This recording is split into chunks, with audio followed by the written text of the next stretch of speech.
Welcome! Today, we are getting right to the heart of it all.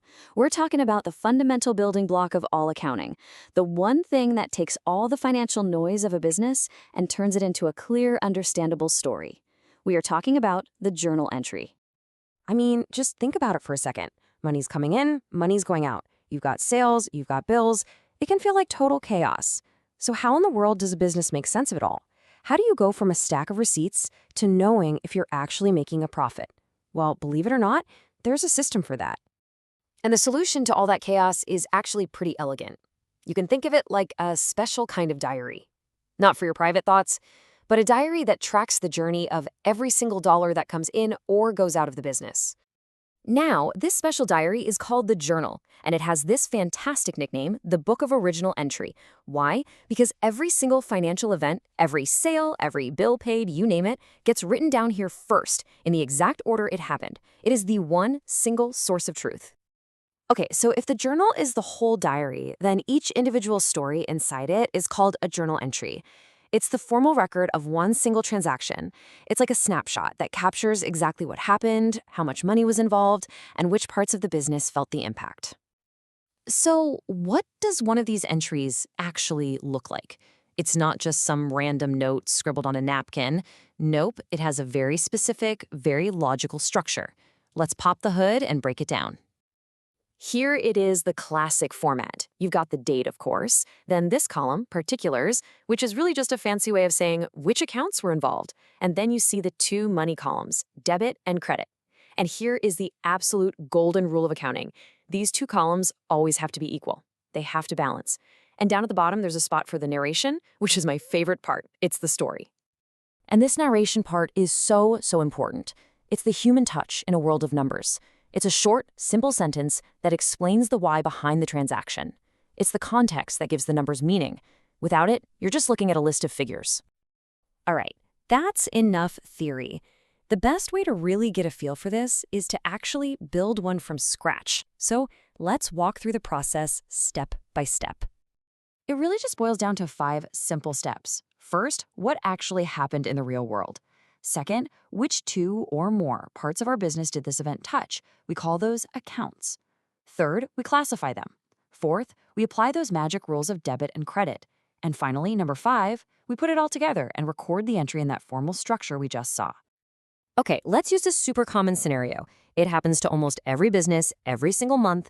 Our business pays its rent, and it pays with cash. Simple, right? Now, let's run it through our 5 steps. Okay, steps 1 and 2. What's the transaction? We paid rent. Easy. What accounts were involved? Well, the business now has a rent expense, and it has less cash in its bank account. So our 2 accounts are rent and cash. Perfect. Now for steps 3 and 4, applying the rules. Okay, don't let the words debit and credit intimidate you. Just think of an old-fashioned balancing scale. For every transaction, something of value has to come from somewhere and go to somewhere else to keep the scale level. A debit records where the value goes to. A credit records where it comes from. In our case, the value went to our rent expense, so we debit that account. And it came from our cash, so we credit that account. See? The scale is perfectly balanced. And this brings us to the final step, writing it all down. There's a proper way to do this. The account that was debited, rent in this case, always goes on the first line, usually with a little DR next to it.